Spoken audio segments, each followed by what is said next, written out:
C'est la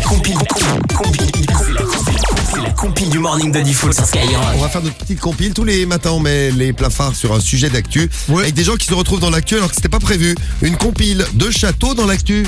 Numéro On va 3. voyager, on commence par les States. Ouais. Ah, un voisin, j'avoue, c'est un bâtard, vous allez voir. Tout ce qu'on aime, on adore les bars. Ah, on adore ça. On est donc aux États-Unis. Il y a une fête d'anniversaire, tranquille. Donc le papa veut quand même faire les choses bien. Il loue un château gonflable. Il y a pas mal de copines qui arrivent pour fêter l'anniversaire de cette fillette. Et donc forcément, tout le monde s'amuse. Sauf que ça fait un petit peu trop de bruit.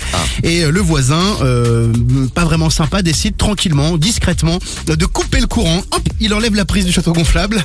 En quelques secondes, le château se dégonfle, s'effondre même, alors que plusieurs enfants jouaient dedans. 2 d'entre eux ont même été légèrement blessés, ont dû être conduits à l'hôpital. Donc plus de peur que de mal pour les enfants.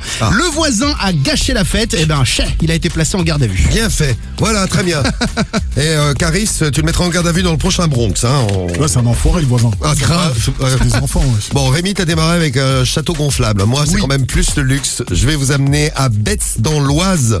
Ça s'est passé, bon, c'est pas tout neuf, mais ça s'est passé en 2016. Une histoire qui m'a fait rigoler. Numéro 2. À la place numéro 2 de la compile, c'est Mohamed VI, le roi du Maroc, qui a décidé de se payer un petit week-end, des petites vacances dans son château. Alors il est sympa, Momo 6, parce que quand il invite du monde, c'est pas un peu de monde, c'est 300 personnes. Ah bah oui, c'est la cour. Il a loué un château pour 300 personnes. Bon, le problème, c'est les gens de la ville qui ont le lendemain, donc tout le monde arrive. Le lendemain, ils allument leur robinet d'eau chaude, pas d'eau, robinet d'eau froide, pas d'eau.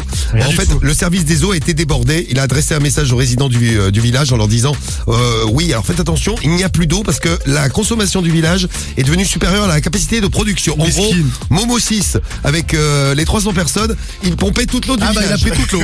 Il a vidé le puits. Il a vidé le puits. Donc, si vous étiez à Betz dans l'Oise en 2016 et que vous ne savez pas pourquoi vous n'avez plus eu d'eau, vous pouvez remercier Mohamed VI, le roi du Maroc, qu'on salue s'il nous écoute ce matin, on ne sait jamais. Ouais. Big up Momo. Et donc voilà, donc c'est dans l'Oise, ça s'est passé une petite histoire de château. C'était pas un Il y a des château. gitans qui font ça aussi.